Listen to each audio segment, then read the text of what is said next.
I'm already gonna do the YouTube link. Just have it going. So I already have the link.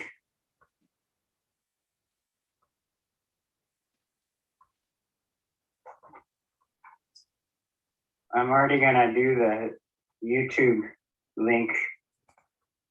Oh, I can hear you. Like, even though you're not speaking. That's because I I had think it's the from the YouTube live video. stream on my other tab. I think I need to just close that tab now that it's set up. Yeah, I'm just gonna do that. Okay.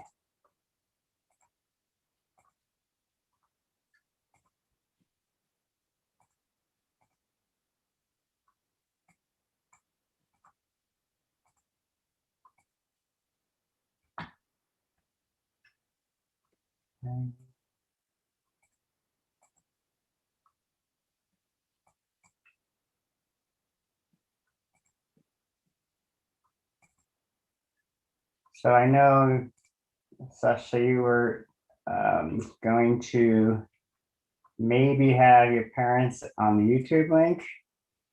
I can put in the chat now that link Oh, all right.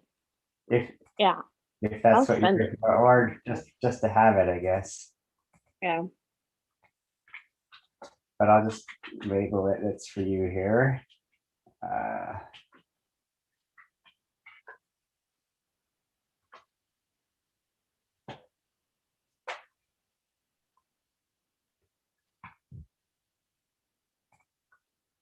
Those people are still in the waiting room. Yeah, they're just eager to get in.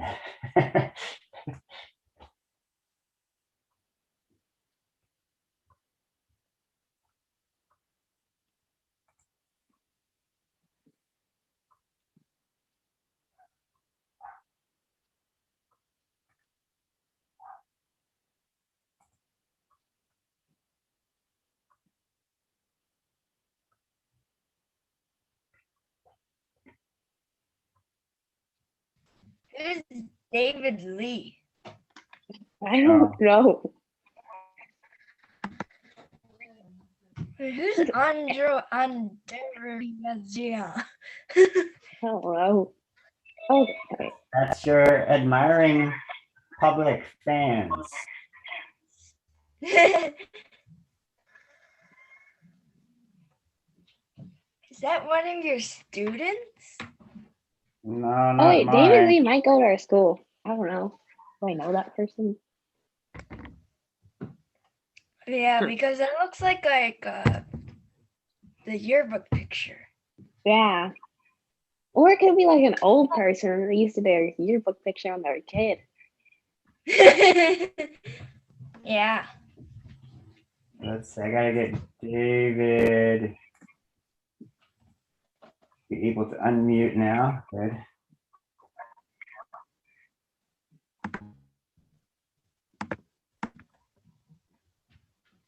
Hi guys. Hi there. Wait, I'm planning on maybe wearing my Girl Scouts vest. Oh, yeah, I was wondering Oh, if we yeah. should wear it or do we not wear it? Or like, yeah. I think it's up to you. I just wear my Girl Scout pin on my shirt. If you're gonna do that, then you should move yourself up a little bit in your screen because you're sort of just below. Yeah, there you go. So that way now if you wear your pin, you can it'll be visible.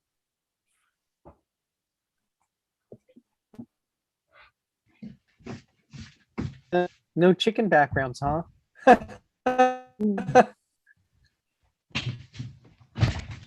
Wait, so should we wear a Girl Scout vest or not? I think it's up to you. Well, I don't think you can see it though. It kind of Except for just this. looks like a tan vest. Oh no, well you got your Wear it pin now there. for my bronze award. Oh, nice. Yeah, we all got it.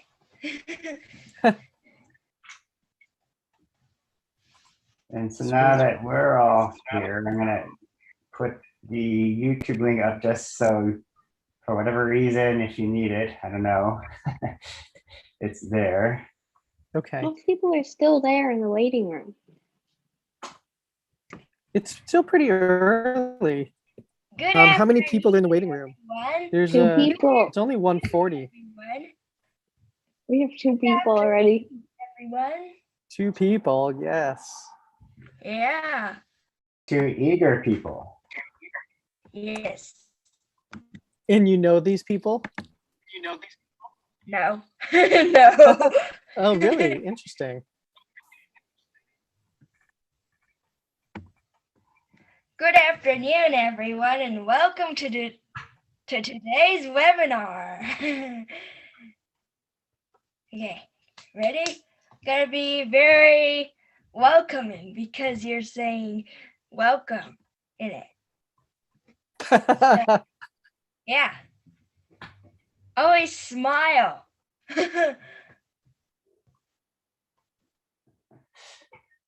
Good advice. One thing that's missing in most webinars is that they're all like not smiling and like they're talking.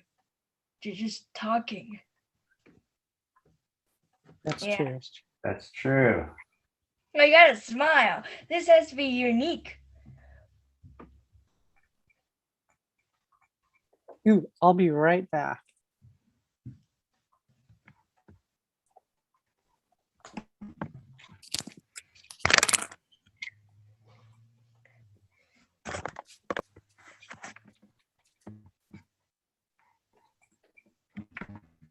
I'm gonna rest my camera for now. Yeah, I know. You don't want your camera to get all sweaty. I was talking about my hotspot wise. But Uh, because for some reason it's better to hear someone with their camera off and stuff. So, because it doesn't lag that much. mm-hmm. Maybe you should turn off your camera too. No, there's too many things. Well, yeah, right now, I guess I'm not gonna need my camera ever, right? Today. No. No.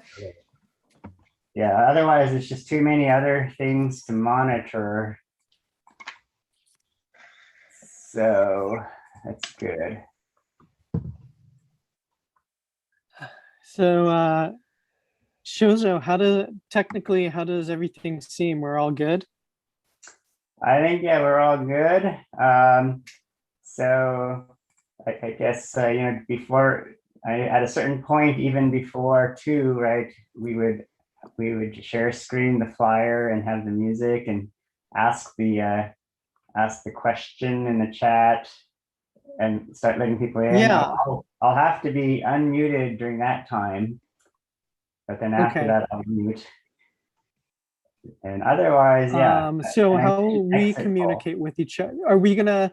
So once we let people in, and we put up the flyer and the poll, then we should probably I'll mute as well, and we probably could communicate through Hangouts then. I mean, if people are in, well, they'll be able to hear our conversation, right? Yeah. But So if I you- would say that we should not let people in until after David, Annika, and Nick have joined and we've tested their connections and they all seem good. But as Okay. soon as we do that, then I think we can let people in. Okay.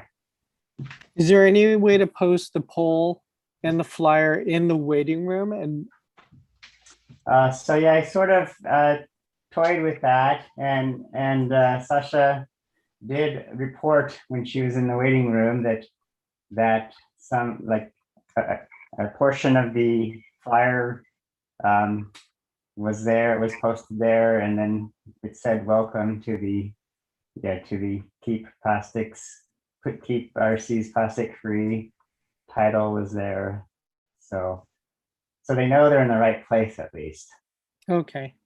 And I think, Sasha, you even sent a message to them, right? That Yeah. I said the webinar starts at 2 p.m., but they didn't say any. I mean, they can't say anything. They're still in the waiting room. they're not leaving. They refuse to leave. They're too big of fans. You're testing their Yeah. mettle. Oh, look, I can join the meeting again on my phone. Oh wait, I can send a screenshot of it to like the waiting room to the Hangouts chat. Okay.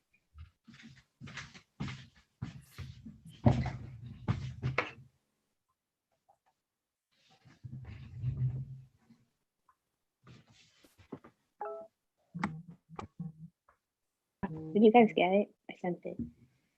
Hmm. Yep, I just see it. I see it in the Hangouts. Yeah.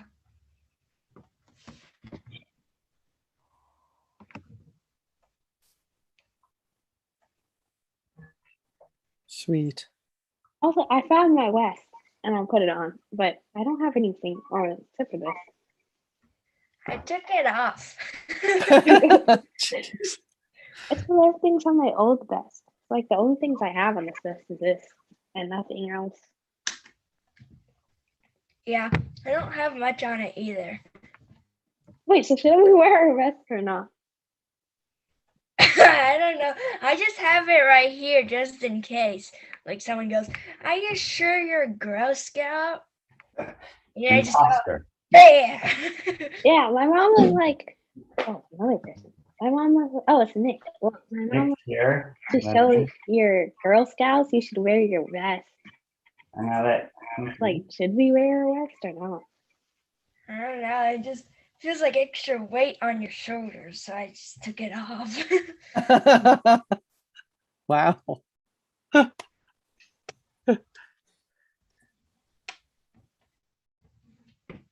So we've got Nick. Hi, Hi, everybody. Nick. Welcome. So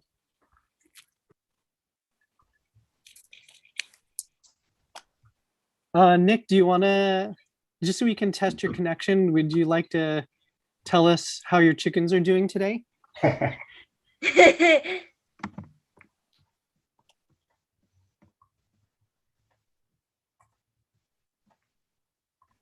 so you have to unmute yourself. Hopefully, as co-host, you can. Nick. we're resting our videos right now too. So yeah. Maybe you can't unmute. Let's see. Oh yeah, he's probably not co-host right now. Well, no, I made. Oh yeah, he is co-host. Wait, how can you see how many people are viewing the live stream on YouTube? What, can you see how much people? Unmuted. Okay, I guess it was. He unmuted. Okay, I muted. The live stream hopefully won't need it, but it's set up so that we have the link ahead of time. How many people are on it? I don't know how to monitor that. That would only be like an overspill if there's any limitation put on us number-wise. Yeah, I was thinking maybe for the beginning music, maybe not putting the Morty part because it might be copyrighted. But yeah, It might because be. some people can't even put like music on YouTube because it's copyrighted. And yeah. So I you have don't to think we're famous enough for YouTube to recognize we're using copyrighted music.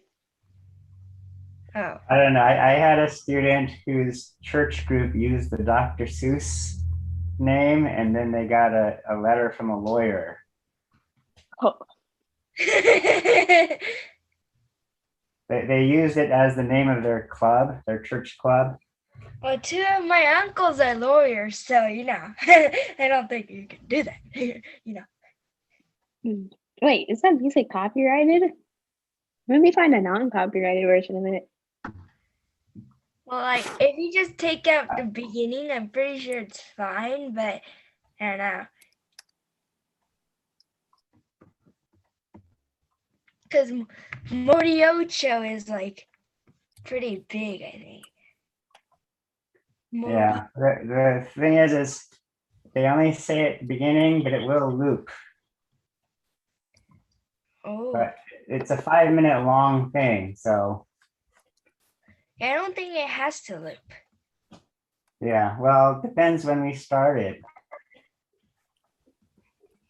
Get 10 more minutes and I'll put a timer for 10 more minutes. Well, so this probably like once everyone gets here. Probably most people would go on Zoom like 2 minutes before the meeting. Most people. That's what I do, so you know.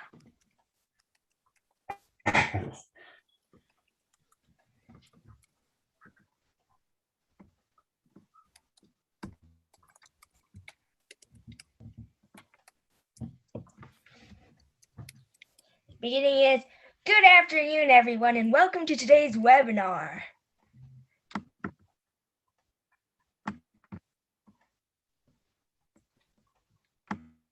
Probably in like 7 or 8 more minutes, we're gonna put our cameras up, or else someone will as- come with blank As people screen. are coming in, you might notice it could be too, like, I don't know if you want to start right at 2 if people are still coming in. So at some point, you can't just wait for us to tell you to start necessarily. There might be a point where you just start, okay? Yeah, I'm probably gonna wait like 3 to 5 minutes with the music, and once the music ends, we start. That's what I'm thinking, but Because remember, this is only an hour long, so, you know. Yeah. it's, yeah, I'm gonna Don't wait wait too for long. like 2 minutes, 3 minutes, no, 2 minutes, yeah, 2 minutes, 2:02. And I'm not gonna wait that much longer, so yeah. Wait, so should we turn our videos on at 1:55 so we have like 5 minutes Yeah, to make sure it's not laggy and stuff, you know? yeah, it's pretty good idea.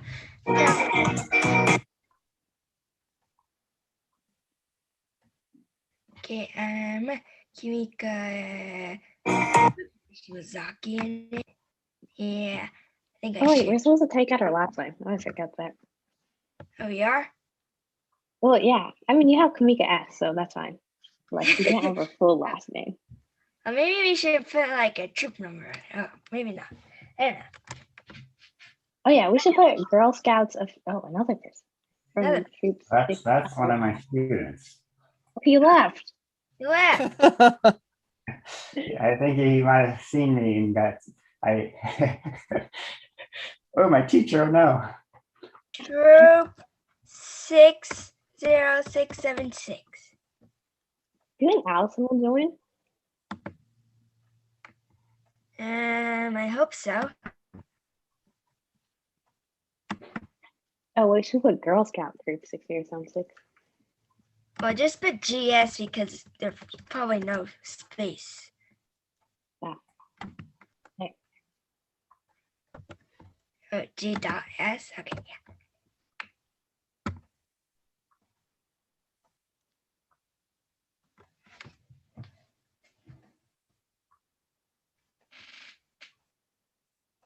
So far, we have at least 2 people. Well, like my cousin's coming, she said. Mm. Who's that? Oh, another random person. Oh, I think it's a student. Yeah, looks like a student. Maybe from Steindorf again. Yeah. Oh, another person. I don't see it. Oh yeah. Who's that? Eric Freinier. I think we could be already recording, going like every single person that comes in the meeting, we go like, who's that? I wonder if someone from school, like our grade, will come Hazen said he would come, so Kate? Nobody from your troop has shown up yet, huh? Yeah. I don't think troop shows up that much. Yeah. yeah. Like even like in classes, if you ask like your class teacher, only like one person shows up. Like no one shows up usually. It's kind of sad.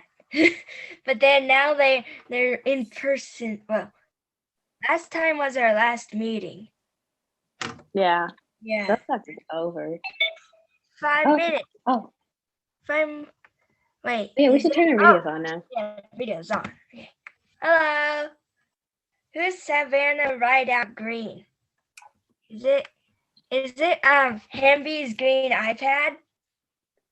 Well, maybe your co-host writes.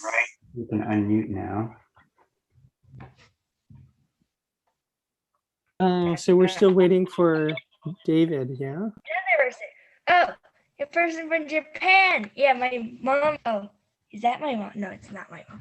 My mom's cousin's gonna come. It's like 6 o'clock in Japan. Oh, great.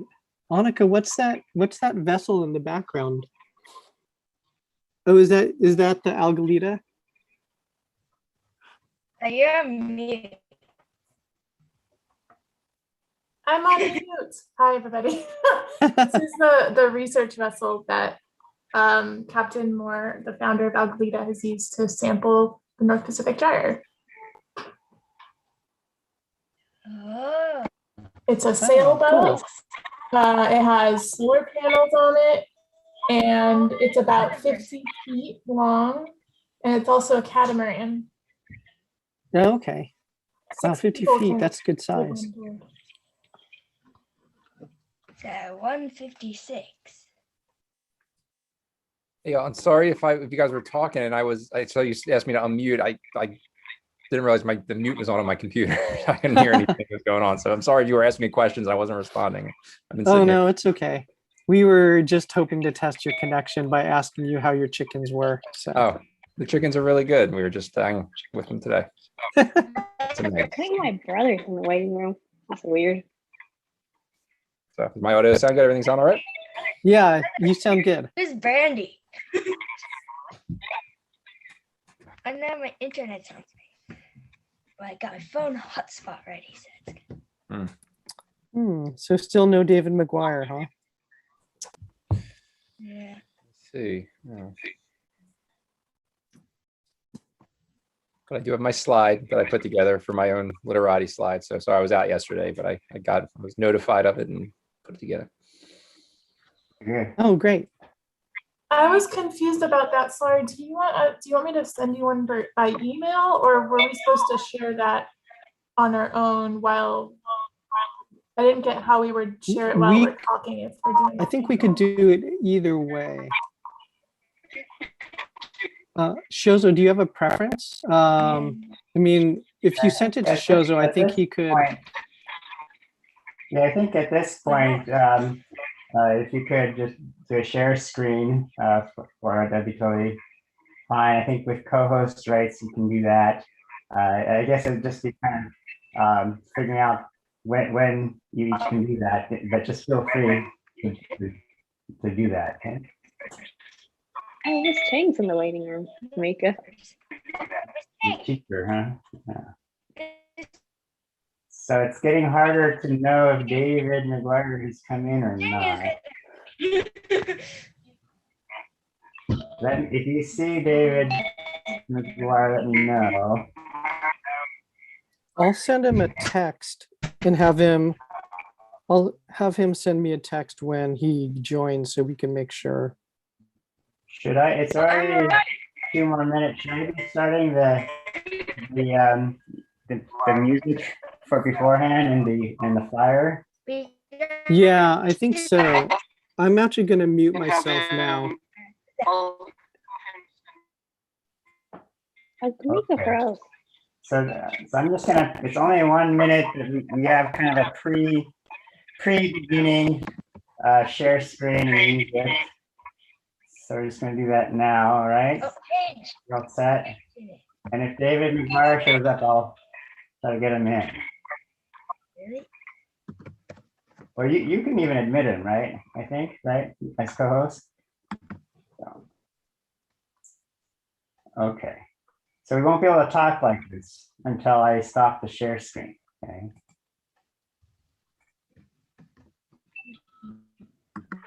No. Oh, okay, good.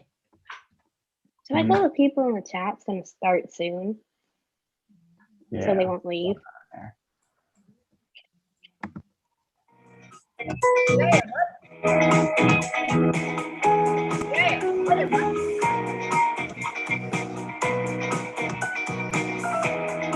A lot of people.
everyone, and welcome to today's webinar, PRC's Plastic Free. My name is Ika Shinozaki, and working with me today is my friend Sasha Selman.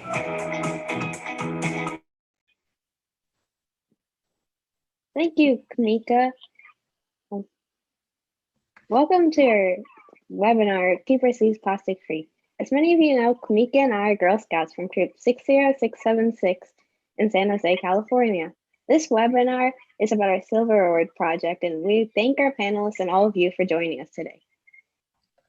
Now, before we all get started, I'd like to go over a few items so you know how to participate in today's event.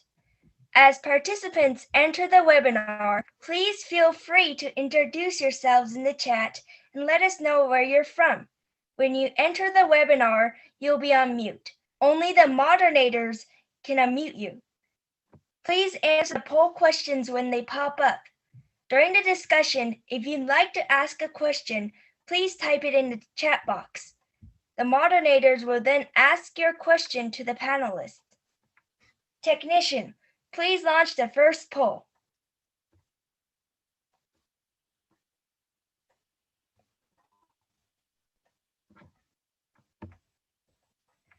Did you know that 10 million tons of plastic enters the ocean every year?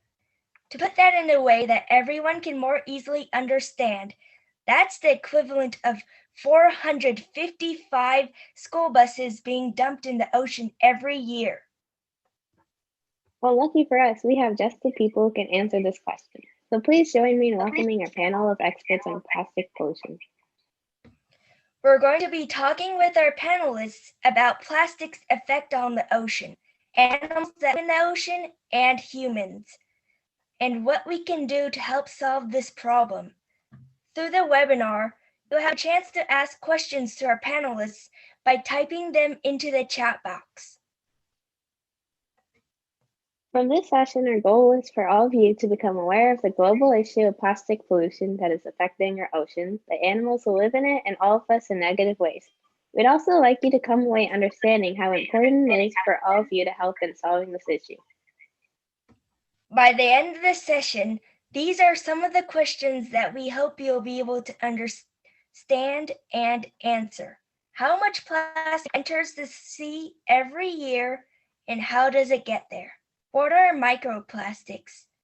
How does plastic affect us, animals, and the ocean? What we can do to help solve the problem of plastics.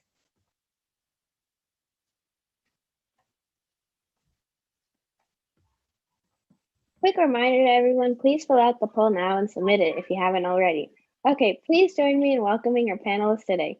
Thank you so much for agreeing to be here with us to talk about this important topic. With us today are Annika Valent, Education Director at Algolita. Annika works at Algolita, a nonprofit in Southern California dedicated to empowering young people to be critical thinkers who will shift the broken and unjust systems that are causing the plastic pollution crisis. Her day-to-day is focused on creating educational programs, and she has a background in earth and space sciences, and she loves to garden. And David McGuire, a marine biologist, ocean explorer, and documentarian.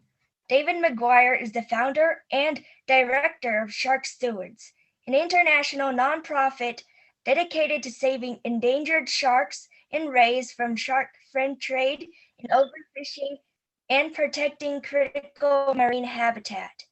He is an author, documentary filmmaker, and a National Geographic explorer. Nick Esposito, the head of cities at Literati. Nick Esposito is a writer, publisher, community activist, urban farmer, and circular economy professional. Nick has served as the City of Philadelphia Zero Waste and Litter Director and the East Kensington Neighborhoods Association President. He's currently the head of cities for the global litter intelligence company Literati, the board president of the nonprofit bookstore and publishing company The Head in the Hand, and the co-manager of Emerald Street Community Farm in the Kensington neighborhood of Philadelphia.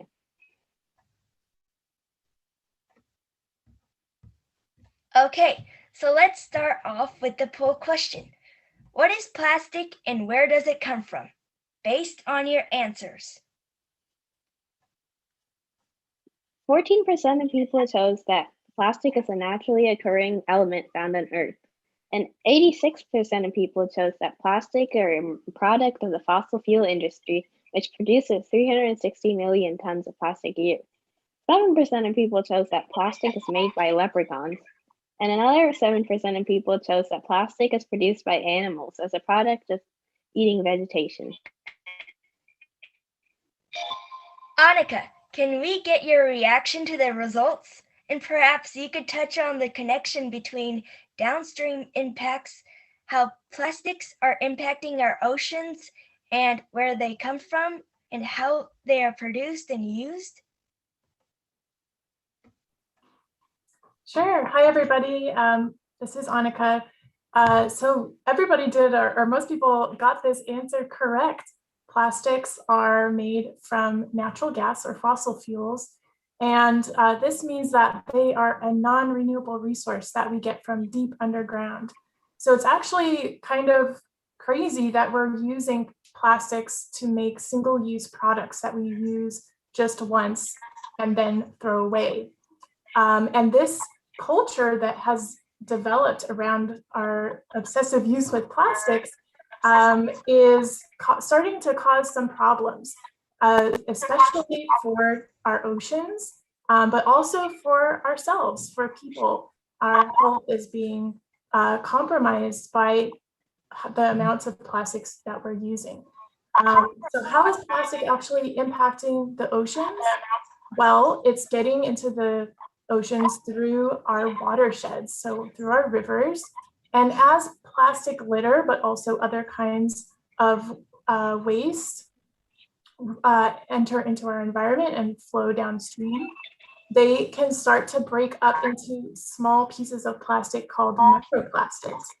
And these small microplastics and other large pieces of debris can impact animals.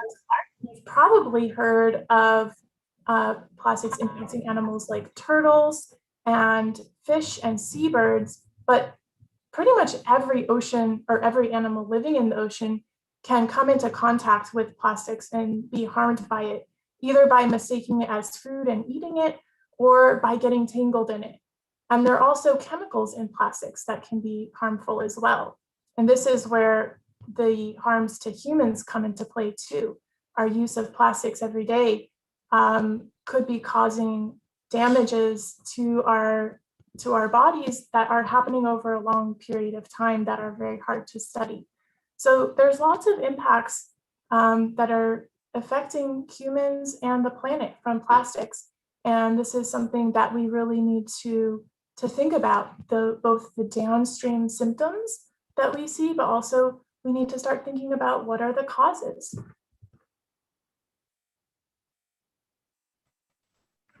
Thank you, Annika. We sure learned that plastic is such a harmful type of man-made product, and yeah, we should be really aware of this problem. Nick, would you like to comment? I would. Thank you, Kamika. And yeah, thank you both of you and Sasha as well for having me today. It's really great to see you doing this. I don't know what a lot of the troop projects are, but putting on a webinar is a pretty big undertaking, especially on this this topic. So kudos to both of you for doing this, and this great group that's here to learn from everyone here today. I'm very happy to be here. So I want to pick up on something that Annika said that I think is really important about plastics, because plastics are an interesting material. You know, in some respects, and we'll get to the single-use product in a second, they're really, you know, causing a major ecological kind of disaster on our planet right now. But they're also, in other respects, kind of a very necessary material. You know, it's like we wouldn't be having this conversation right now over Zoom if plastics didn't exist. They're a major part of how our technological components work, our medical industry, all the components, especially what's going into like just putting together the vaccine that everyone's getting right now. Like, you wouldn't be able to do that without plastics in the way that it works. However, to the point that Annika further made about single-use plastics, it's crazy to think of where there's some ways where we really need this material. There's other places that we're just using it in a completely irresponsible abundance. And that's really what my company, Literati, really tries to get to the heart of and look at. So we use data to really look back and say, you know, what are the materials that are ending up as litter in our streets and in our waterways? You know, when I think of litter, I like to think of it like this: being a circular economy professional, somebody that's trying to create a system where we can reuse materials more and really think about these things, is I consider litter to be the indicator of something that's overproduced, undervalued, and very hard to manage. And that's why it ends up like litter, you know, from the chip bag that flies out of a trash can and goes flying into the storm drain and then out into the ocean, to people actually actively littering these things on the ground because they don't value them and they don't understand the larger implications it's going to have in the waterways. that's really what we're trying to get to. And, you know, there are definitely documented very horrible situations where you have like electronics that are being irresponsibly managed and dumped in like open air landfills in certain parts of the world. That's an environmental justice issue. But what we're really trying to do is we collect the data, seeing what are the abundance of the materials that we're seeing that are ending up as litter in our waterways, and how can we really affect that change. And, you know, from the data we have right now, and I'm sure a lot of people would agree with this when they collect data, single-use products are kind of a number one material that we're seeing, and then breaking down into the microplastic problem we have. So again, really excited to be here to start unpacking these issues, and hoping to, you know, get ourselves on a better path. Thank you, Nick. We know how much data supports the problem that doesn't support the problem plastic. So yeah, let's go and launch the second poll now. Very interesting, folks. The second poll is out. Please fill it out and submit your response. So we heard of the impacts that pollution has on animals, but why should people be concerned? Is there a way for understanding this problem by collecting litter?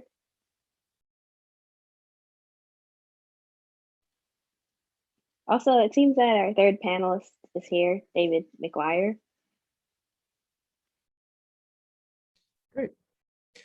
I think that question was directed towards me. Would you like me to answer that now, and then we can get a David question in, or would you like to? I think we can ask David a question, and then we can ask your question later. That sounds great. Well, David, we heard that 10 million pounds of plastic enter the sea each year. What are your thoughts on this affecting apex predators such as sharks?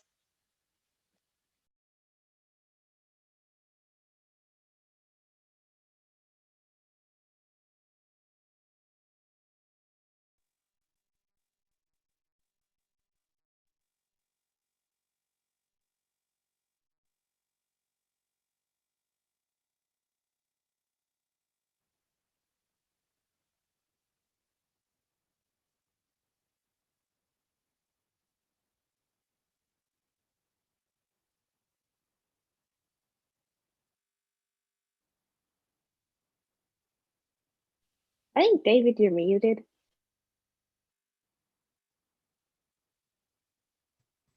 Sasha, would you like to repeat that question again? There. David, we heard that Kamika said 10 million pounds of plastic ends up in the ocean each year.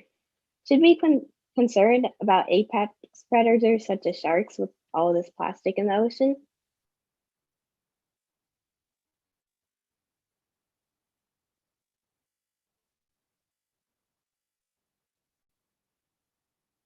It seems like David has some technical issues, but we can just go on to the next question. Sure. And I have your question, Sasha, just to repeat. So about how harmful it is to the animals that we're saying, we'll get to David about what he can talk about with sharks, but also on our human health and, you know, the issues that we're facing. So yeah, so it's my job at Literati as head of city. So Literati works all over the world. We're in 185 different countries. We have over 200,000 active users on our platform. We've collected over 10 million pieces of litter worldwide, but we really see that cities are a main place where we do want to kind of look at this issue. And that's where my job comes in. So I work with city governments, but I also work with nonprofits. We even work with corporations to really understand this impact, because all throughout the world, our cities are suffering right now from major litter problems, and it affects our quality of life. It affects how we play, how we live, how we work. In the city, I can speak for Philadelphia, where I'm from, we have a pretty bad litter problem here, and we've been working on it. And it's very complex. And that's why data is so important. I think a lot of times without data, people make a lot of unfair assumptions on who litters, what types of people. Sometimes you hear young people, poor people, you know, all different ways. And those assumptions sometimes, a lot of times, are not correct. And the data will help us realize that and play that out. And I remember you all had asked us to do a slide. I have one slide. Is it all right if I share just to show? Is that okay to do that? Cool. Okay. So I remember you guys asked us to do that. So I just wanted to share this with everybody. It would really kind of just to get an understanding of Literati is So we're a tool or a platform that uses an app and also a backend dashboard for data science. And what we try to find is the who, what, where, and when of litter. So when someone signs up for Literati, they create a profile and they say who the who is, so who they are doing it. The where, so everything is geolocated. So we use GIS to locate exactly where those pieces of litter are, when everything is time stamped. And then the what, which is so important, that's kind of our bread and butter, is what is the actual litter. So we are able to use our artificial intelligence algorithms to detect the materials, objects, and brands of a piece of litter. So you see here, it's a can, it's made of aluminum, it's Coca-Cola. So that tells us a whole many things. So when we understand that who, what, where, and when, we can then work with cities and people and everyday people, even within those cities, who download the app to work with the city to do that, to work together to say, why is this litter happening and how can we work together to stop it? Because we feel that, a photo tells 1,000 stories, and within those stories is how did that Coke can get there? So can we connect it back to, and a lot of times cities will see this, their recycling streams aren't doing so well. People aren't collecting recycling, and not only not collecting as recycling, it's ending up as litter. So it's kind of like a double whammy, right? Brands that we have, and people use our data a lot to hold brands accountable, to say your stuff is showing up like litter, whether it's in a street or it's in a waterway, and you need to do something about it. And that's a new way that I think people are shifting their thinking. This isn't just our problem to solve as people. These are, corporations, brands, large systems problems. And that's what, if you're going to try to solve a big, large systems problem, you need a lot of data to do that. Thanks.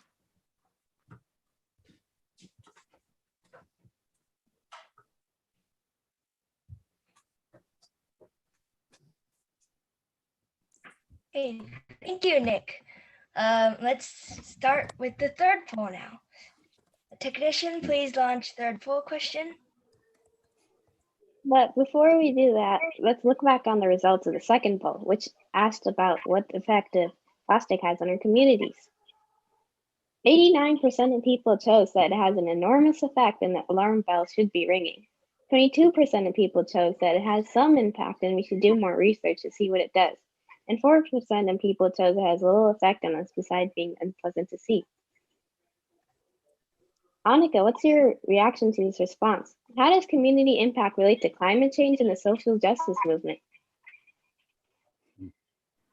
Well, I would agree with this poll as well, with what 90% of you said, which was that it has a big effect on our communities.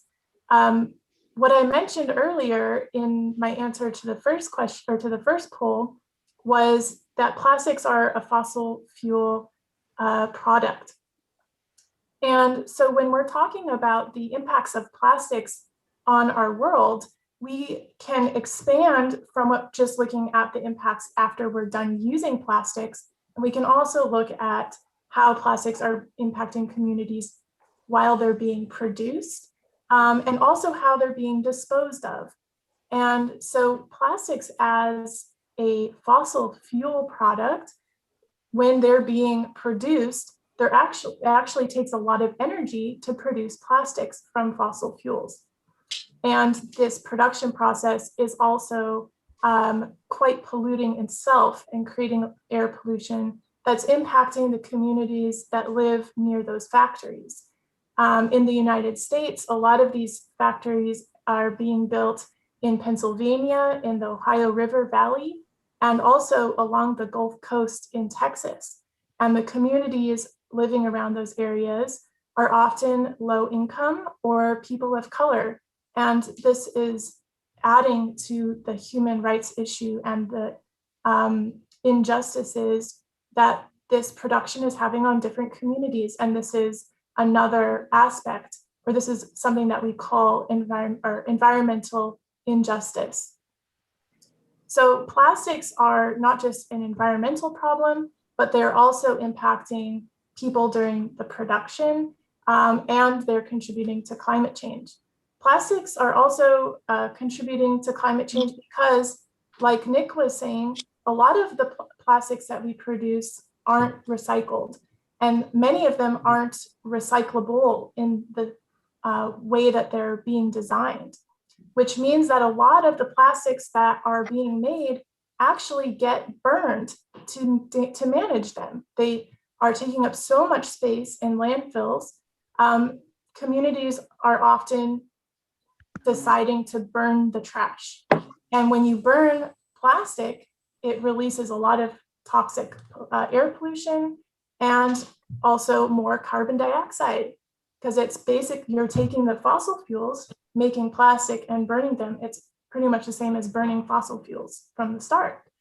And so this is contributing to climate change as well. So when we think about how we're going to solve plastic pollution, we have to think about the ocean, but we also have to connect it to these other big issues that we're facing today.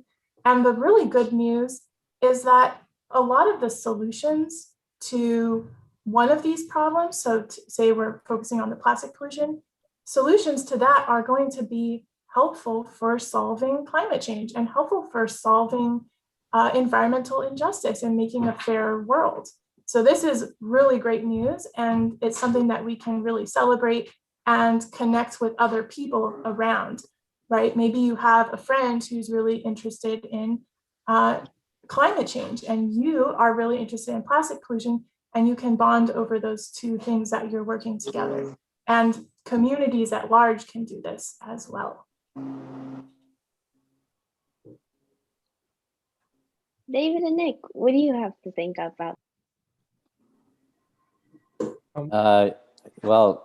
Thanks for having me, and I apologize for my technical drop-offs. Clearly plastic is something that affects not just humans and social justice and equity, but it also affects the entire food web. So all the way down to the bottom. And, speaking to your earlier question, since I'm a marine biologist and I work more organismal biology and marine protection, including ecosystems, but, addressing your other question about, how do plastics affect apex predators? Well, they clearly impact apex predators like tiger sharks or white sharks, especially tiger sharks that feel with their mouths, not with their fins or other sensory perceptors. But bottom sharks too, the rays, they're getting the broken down plastics all the way in the deep sea or in the San Francisco Bay. And plastics degrade, they can biodegrade, but photodegrade as well. And they end up breaking into microfibers. Here in the San Francisco Bay, there was a study where the highest concentration of microfibers had ever been measured.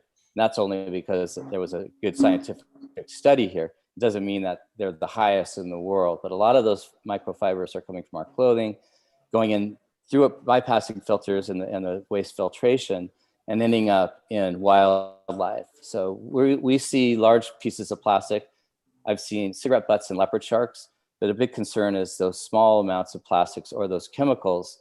As Annika said, you have these polyaromatic hydrocarbons, they're absorbing to other pieces of plastic, meaning they stick to them, and they're concentrating, and then those bioconcentrate and find their way up into the food chain and have some real negative biological impacts to the other apex predators, which are humans.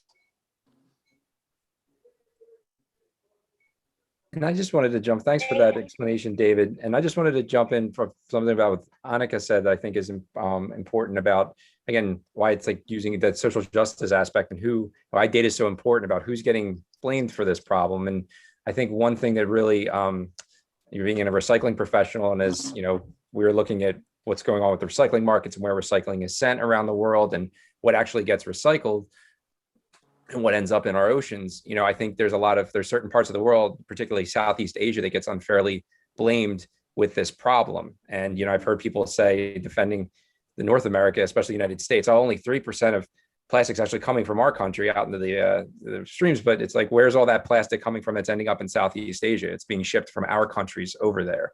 So again, some irresponsible recycling systems that have been set up and irresponsible ways globally that it's being handled. But, and again, assuming that it's a certain group of people that are the problem, again, having to use data and really understand and have the facts about where it's actually coming from is something that's really important, especially from a social justice aspect.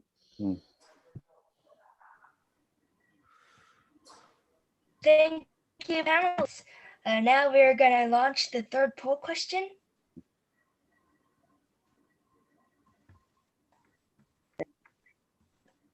That's the second. Please make sure to launch the third poll question. We just launched right now.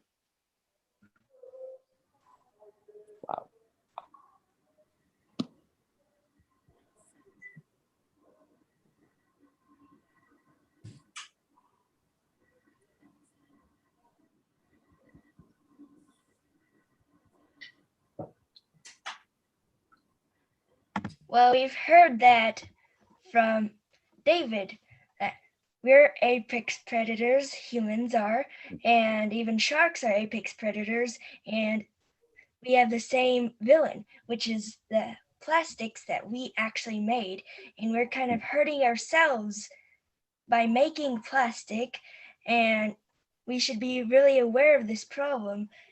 And thank you, panelists, for saying all the great information to us. Well, you certainly have an informed audience here, 100% in this question.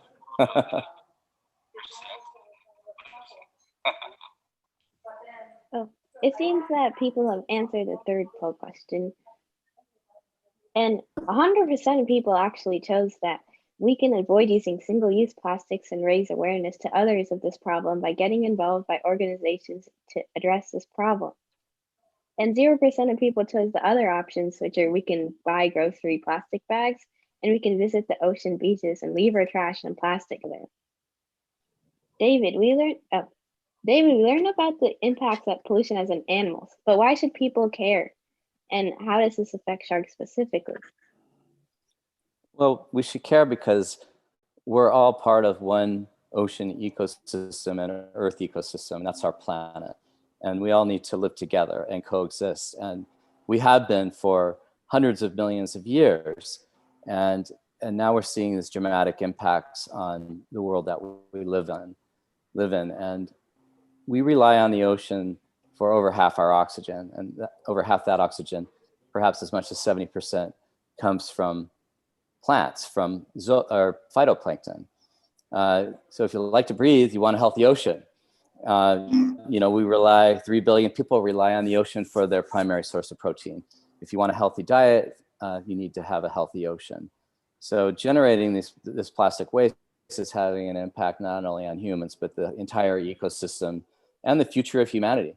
I really want to call out groups like Algalita and Literati, who have been dealing with this problem longer than anyone, I think. I love Literati because of the data collection aspect. I mean, we do beach cleanups, but we do the old school, Nick, with a clipboard because it's NOAA. It's the federal government. So not as cool as an app, but it teaches kids how to collect data and how to quantify it, but also how to segregate these waste streams and to see how serious the problem is before it gets into the ocean. And I think that's a really important tool, and especially, what Annika's doing with Algalita, direct outreach, is, working with communities to try to address the problem, because really the first world or developed nations like the United States are dumping our waste. We try to feel good that it's being recycled and has a little circle, but that circle really doesn't go all the way around. As we've learned, about 9% of our plastics are recycled. And we work in Southeast Asia, and some of these islands where we have started shark sanctuaries and are restoring coral reefs or protecting coral reefs, we're seeing plastic waste come in an extraordinary amount and poisoning the reef. The coral actually dies from plastic poisoning. So it's a serious issue that we really all can address and should be able to address. And it's great to be working with you guys, the scouts and the students and your audience, and trying to protect not only the apex predators like sharks, but the entire ecosystem that we all rely on.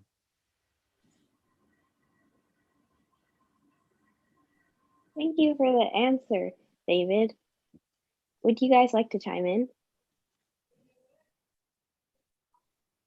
Sure, I'd like to share a little bit about, why it's something that's really important to understand about our ecosystems is that they are balanced and pretty vulnerable to being impacted. And animals like apex predators have a really big impact on the rest of the ecosystem's stability.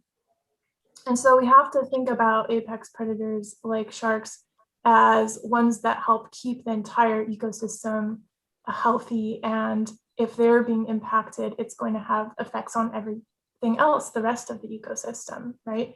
The same thing goes for the zooplankton. If you have zooplankton that are being impacted by really tiny microplastics, it could go the other direction and affect the entire food chain that way too. So that's just something to think about. When we're talking about nature, we have to look at it as a web and how that everything is connected.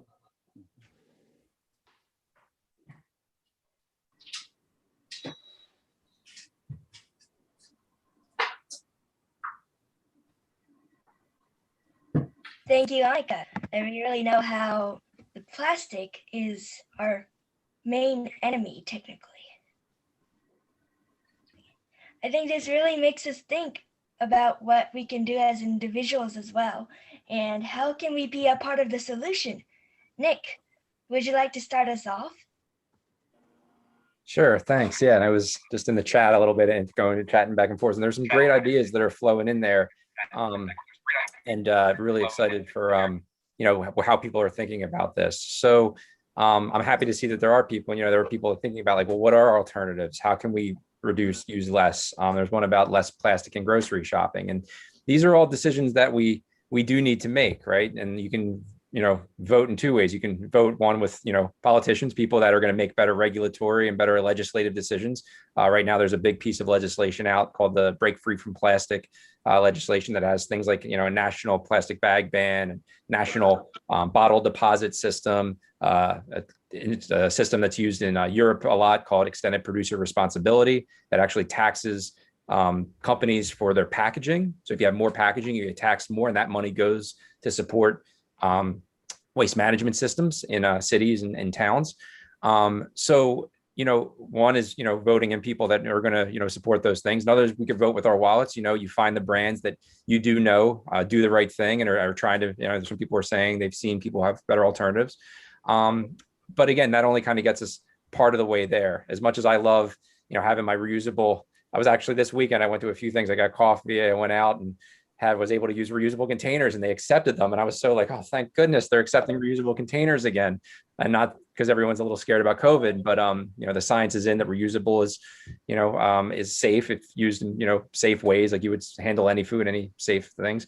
But it can't just all be on us to have to make these decisions with our reusable products and having to constantly, we have to vote those people in, we have to make good purchasing decisions, but the systems need to change. There's a long time kind of cliche at this point, but it's kind of been pulling the wool over our eyes a little bit to say, people cause pollution, people can stop it. And that's not the case. The systems are causing pollution right now, and the systems need to change, and we need to continue to talk as a collective voice. So webinars like this that get people understanding these things and talking about it, apps like Literati, organizations like Algeta and the great work that David's doing to kind of get that science in about how we can actually do this. I mean, these are all things that need to happen in tandem, but again, we all have to work together to change those systems.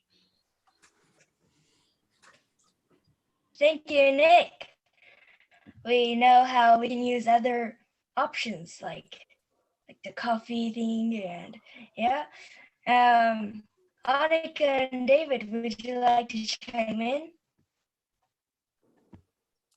Kimi-chan. Sure. Do you want to go ahead, go first, David?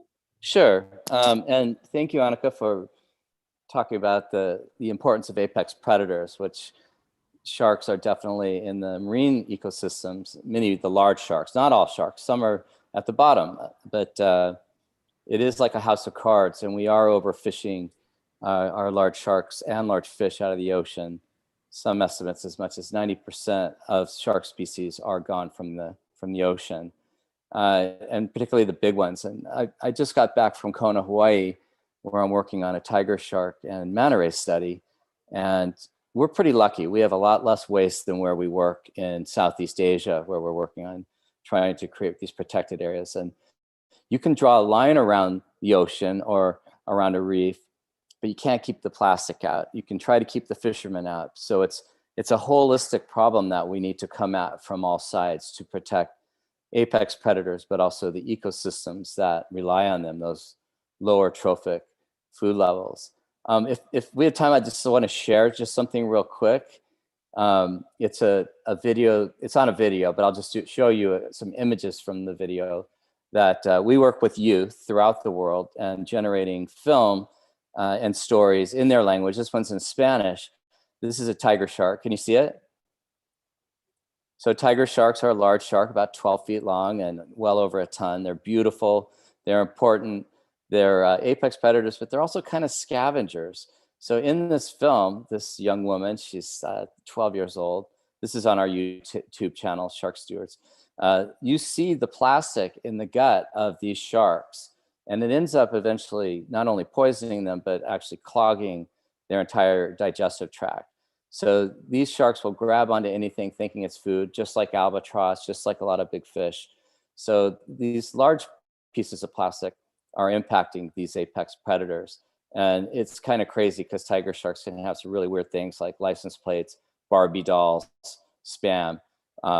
Metal is not as bad, but it's hard to digest. But certainly a Barbie doll is not good to have in your intestines. So we really need to think about where our waste is going from the source. I mean, try to not take it like like Nick said, like try to not use it single use, but make sure you know where it's going. And we can no longer be complacent and throw them in the blue bins and think it's going to be recycled.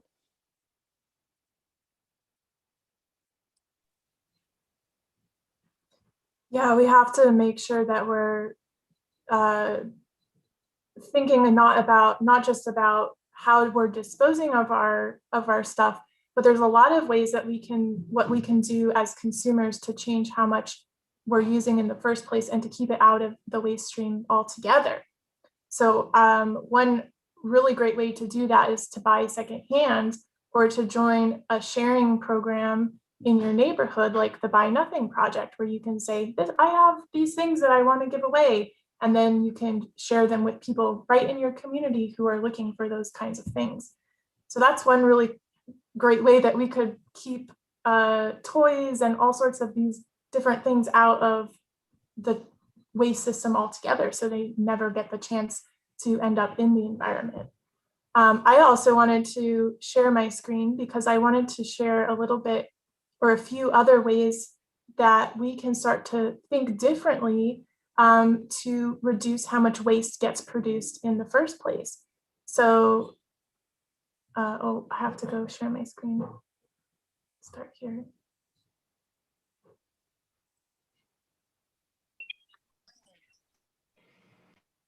So one way is, and this builds off of what Nick was saying, is to think about how we can get products to people without using so much plastic.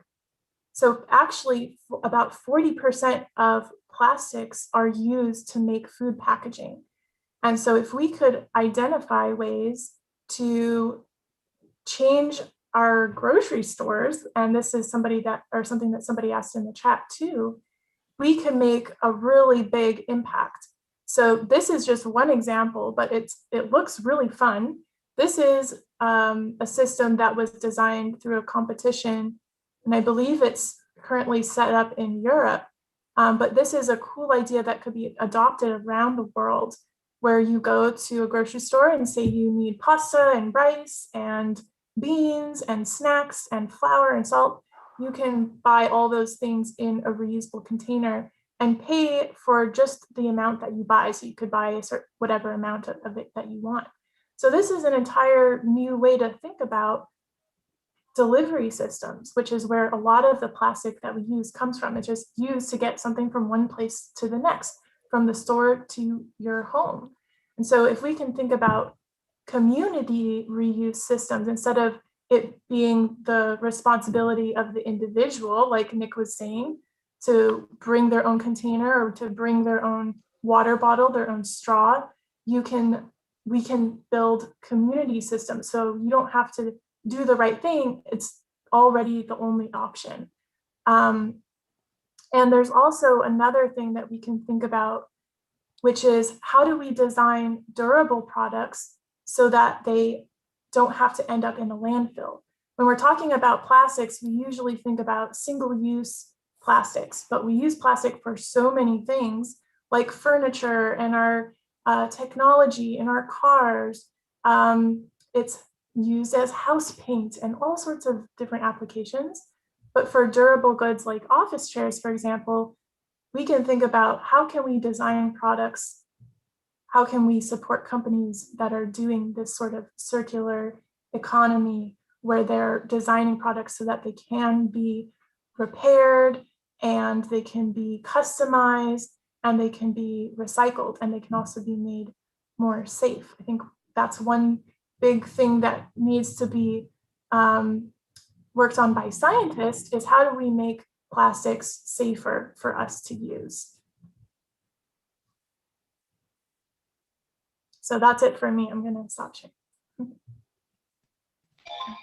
Thank you, panelists. This really makes us think that we can be really creative and anyone can do it. Sasha, would you like to start us off?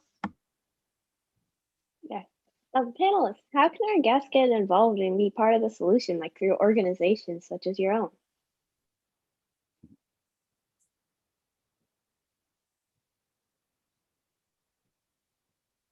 I didn't hear who that was directed to. So. Yeah, this is to everyone, but since all of you guys are part of companies and partners with plastic pollution companies, how can our guests get involved and be part of the solution, like through organizations such as your own? You want to go, Annika? Well, I can start. Oh, no. Or you can start, David. You want to say? Oh, no, I was good. Okay. Referring to you. Okay. Well, one is it's great to see so many people in the chat say they're downloading the Literati app. So we, obviously we'd love to see that. And thanks for downloading the app. And again, taking it, is a step further. What I love about Literati, that we're not just a tech company trying to just sell tech. We have a community. We have people that are constantly sharing ideas and ways that what they're doing with the data they collect and how they're really making change. And, one is, again, just understanding that, data is important.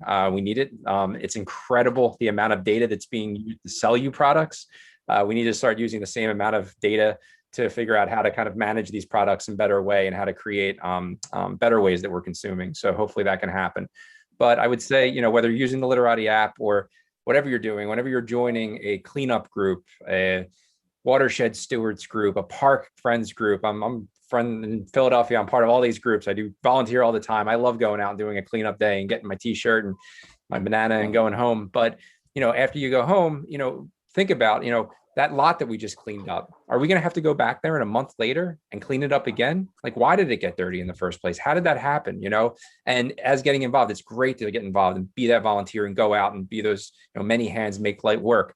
But, many minds, I think, make the work a little more efficient and better. And, just think about it that way and put your mind to, not just doing that one thing, but how can you actually try to use that experience and, use that group capacity to, change the system and change the whole process for the better. And I would encourage everyone to do that.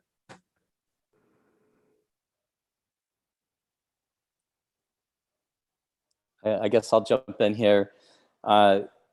You can be part of the solution clearly, and it is a complex problem that your generation Scouts are facing more than our generation. We work with youth in San Francisco, underserved youth, and part of what we're trying to demonstrate is about health, especially during COVID, ocean health, human health, ecosystem health. So not smoking, don't start smoking. You're going to be a big part of the solution for your health. We pick up more cigarette butts than anything else. We actually quantify it, and we picked up over 100,000 cigarette butts in 4 years at Aquatic Park, which is just downtown San Francisco. And we're trying to convince the national park to go smoke free. We actually, cigarette butts are plastic. The interior is cellulose acetate, but we actually recycle them through a company called Recology, and they make them into nurdles that go into park benches, and they don't stink as bad as the cigarette butts. It's World Oceans Days next Tuesday. We have a cleanup this Sunday at Aquatic Park. For those of you in San Francisco want to come down and, like Nick said, be part of the solution. It's community, but I think more importantly, people like tourists are walking by and say, "What are you doing?" And we say, "We pick up 1,500 cigarette butts, monofilament from the pier," and people actually will pitch in and help, or they'll see how much plastic is entering our bay and entering our oceans. So you can be part of the inspiration, be part of the example. It's not the solution. It is, like Nick said, it's just going to keep coming back the next day and the next day until we change our behavior.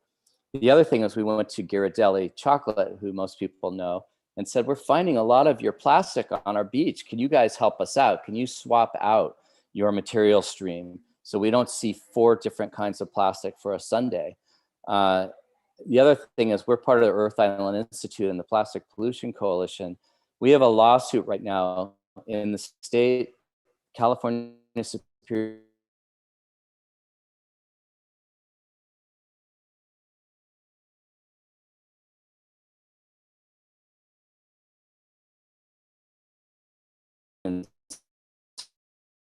hundreds of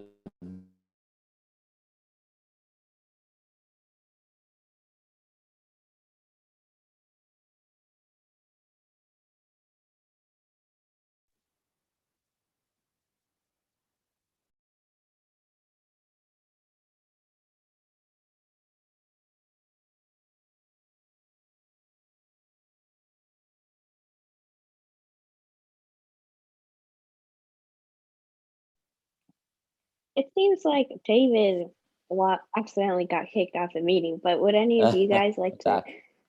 add on? Oh, he's back. Sure. So I would like to add that one thing that all of us can do is to continue learning about this topic and to continue to think critically about what are the solutions that are coming to the front, what are being suggested. We have to make sure that we don't end up in the same problem or in the same predicament that we did when plastics were invented. Plastics were invented to create a product to create something that does not biodegrade, and nature can't break it down. I always ask myself, were the people who were creating this material consider what that would mean for the planet? And this is what we have to do. We have to think ahead when we're coming up with the solutions. Does this really make sense? And what are the impacts going to be? I also want to share one resource that Algalita provides called Wayfinder Society. You can check it out in the chat. And it's I can share my screen to show you very quickly what it looks like. This is a program, it's free for students, and it's designed for students ages 11 to 25. And this is a website where you can learn all about different types or different parts of the plastic problem and solution. And you can earn points, prizes, and there's also a financial award that you can apply for if you are a Wayfinder. So I encourage you to check that out if you are a student. And yeah, that's it for me. Keep up the great work and just be curious and yeah, ask questions and have conversations.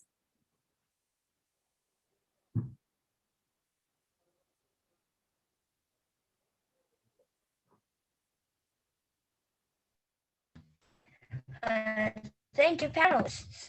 We would move on to take some questions from our audience. If you have questions, please put them in the chat now. We already have some, and so I'm gonna tell them out loud, and the panelists can answer them, or me and Sasha could also answer them. What can we do to use less plastic in the grocery shopping?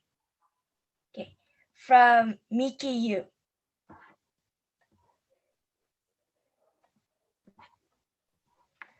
Well, we can use less plastic in grocery shopping by not buying like the grocery bags, which are made of plastic, and buying items that are not made of plastic, first of all. And yeah, Nick, would you like to add on to that? Yeah, no, I think what you said was great of using your reusable bags, trying to make good decisions. Buying in bulk is really good. And yeah, I loved what Annika showed. That was great. I love that. I want to find that company. That was awesome. But I know, there's a lot of these companies that are, and they're going to need, buyer support, that they're trying to emerge right now as reusable companies. That there's a great company in not too far from me in Philadelphia, in Trenton, called TerraCycle, and they started a group thing called Loop. And what's great about Loop is everything comes in these like tin containers, so they're durable, they can last, and they're being filled up. But they're working with many major brands, especially there's a very big global company called Unilever, which makes a lot of the products that you probably use, from your, how you wash your clothes to your toothpaste to even your cleaning products, major brands that like for food brands and things of that nature. So these are, you're giving people the options of products that they're used to, but they're coming in these reusable containers that you get a thing delivered to you. It's everything reusable. And then when they get picked up again, they'll pick up those reusable containers and bring them back and create this loop. And there's a lot of companies that are doing this. So trying to make those purchasing decisions, and then also doing it from your local grocery stores, because we can't all just shop online, and then we don't have grocery stores anymore. So, seeing whether it's your food co-op, if you belong to one, if you have one in your community, or, whatever your grocery chain is, and then requesting, because you'd be surprised. Sometimes the manager of a grocery store has never thought of a product like that. And sometimes just go and ask, can you carry this? And then that helps that company out.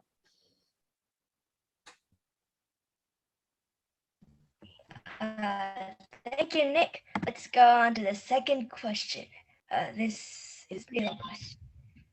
Well, first, I have noticed that some companies are ditching plastic and marketing and sell their products in hard paper or cardboard, which of course does not use fossil fuels, but uses a renewable product.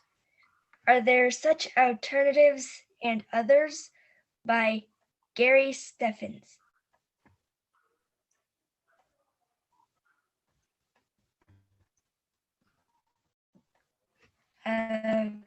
David, would you like to answer that? So are there alternative packaging? Is that the question? Sorry. Yeah, I think that's what. Like So, packaging. yeah, I think, what comes to mind, what's really interesting is there's a tin. It's interesting that Nick said TerraCycle, because that's where we send our cigarette butts to. But there's something called a tiffin that the British used in India, and Indians in India still use. And actually, I use those. And so you can carry your food in this stainless steel container. It's like a little pot, and people bring their lunch in it. You've probably seen the bamboo utensils. So I carry a set of those around with me all the time, so I don't have to use a plastic fork. Of course, I always use a reusable water bottle. I mean, if you look around you, I put in the chat, look around you and just touch something, anything in your house, you're going to see how widespread plastic is. And plastic actually has a lot of beneficial uses, especially in medical applications, because it's sanitary and it has some really great properties, right? But the problem is there's too much of it, too ubiquitous, and too much use of it without thinking about it. But there are so many solutions that predate World War II, when we really started to make a lot of plastic. So if you look at other cultures and how they wrap food, for example, I've worked in Fiji, and they wrap food in banana leaves. Some companies are now wrapping food in banana leaves. And of course, that's not a long-term solution for storage.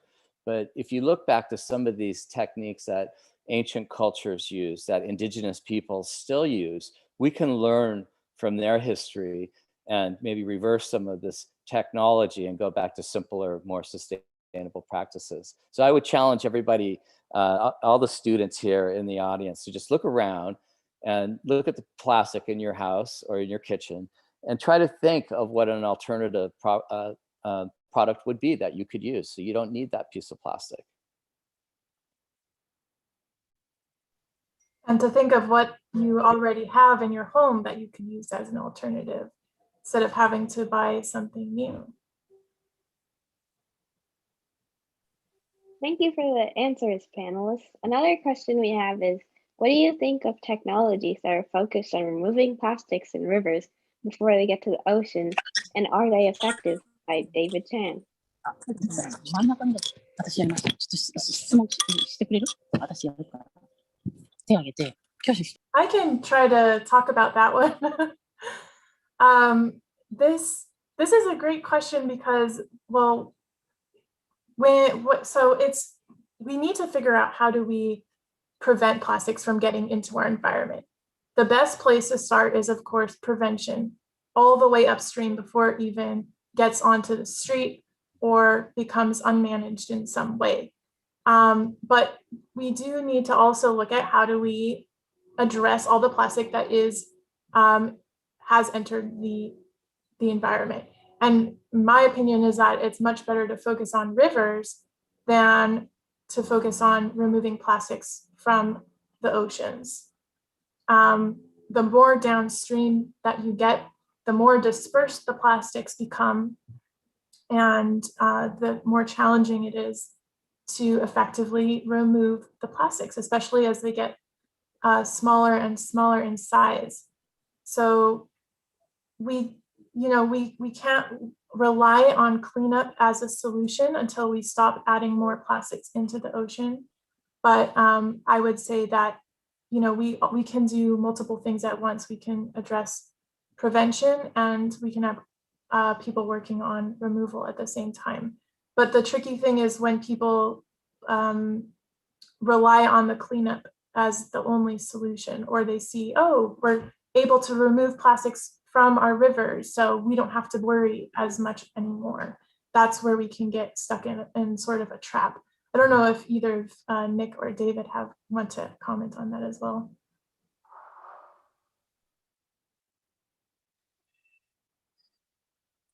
Well, I'm in agreement, Annika. I think it's better to stop it at the source before it reaches the ocean.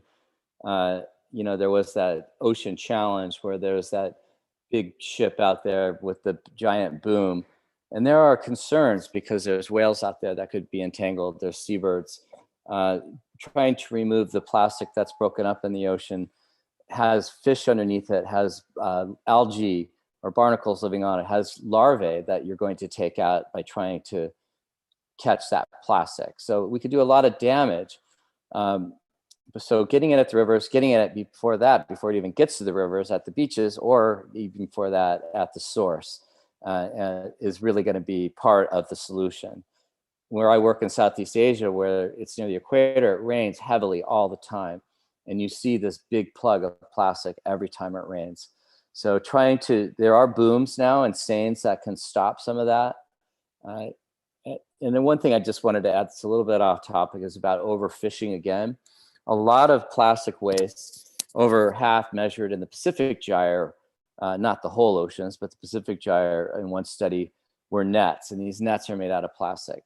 So by reducing your fish intake, large fish, or eating less meat, you're going to have a positive impact on the planet as well, climate, as well as energy use. So there's a lot of other things that we can do to mitigate some of these issues that face the ocean, as well as our own health.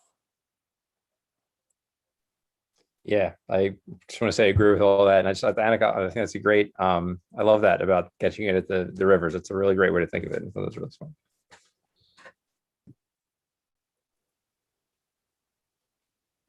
Yes, please feel free to leave any questions you still have in the chat, and we'll get back to you by email, or if you leave your email address in the chat.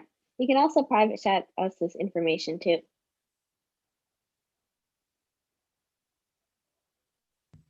And on behalf of Tamika, the panelists, and myself, thank you all for joining us today, and especially thank you for our wonderful panelists, Annika, David, and Nick, who agreed to be here today.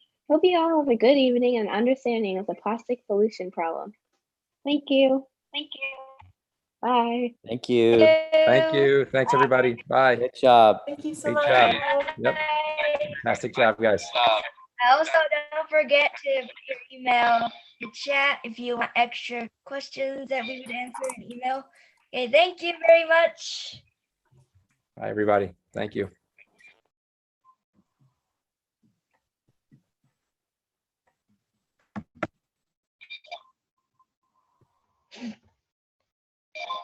Also, thank you people in Japan for coming as well.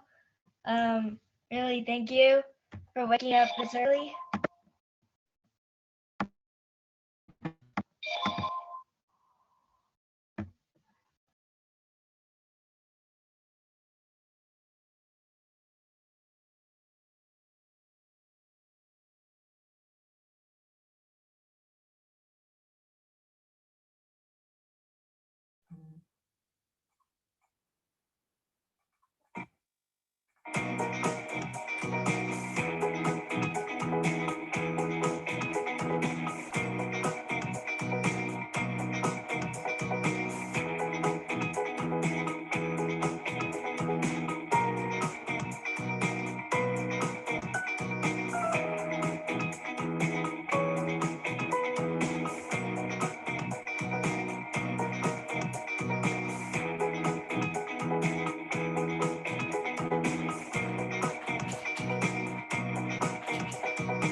See, we do have a hand up by Keita, and he has a question in the chat too.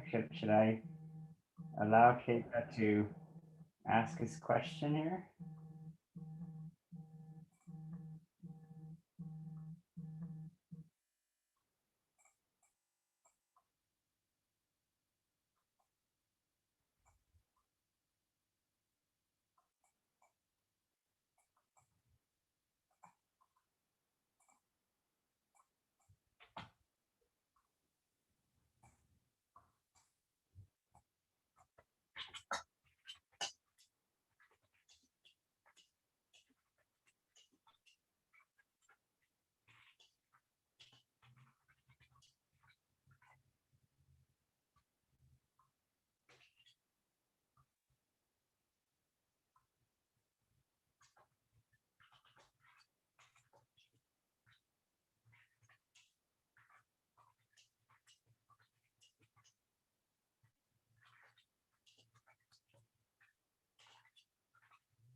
Yeah.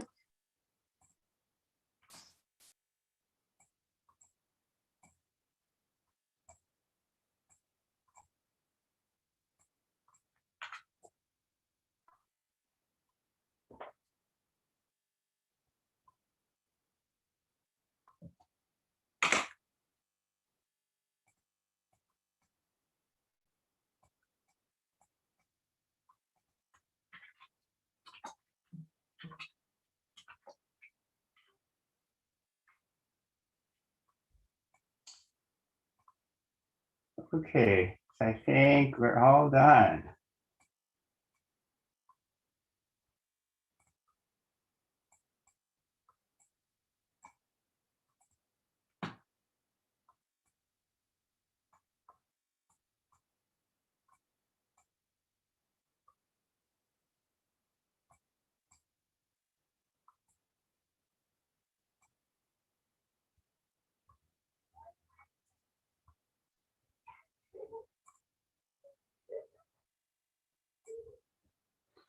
Okay, yeah, but I know when I close the meeting, I get this chat, I get this file available.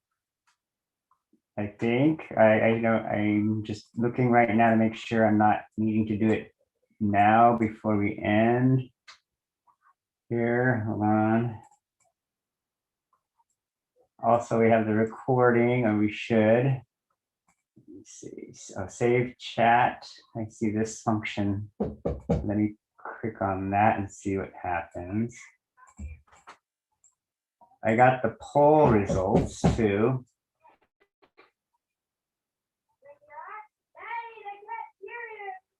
Okay.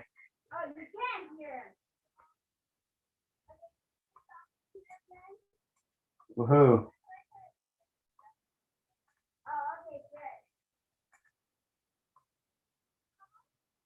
Chat saved. I'll show it.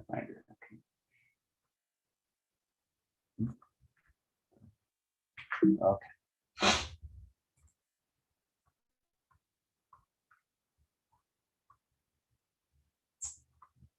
That means I can just send this out to all of us. I think I'm gonna just end the Zoom meeting then. I think it's all good now.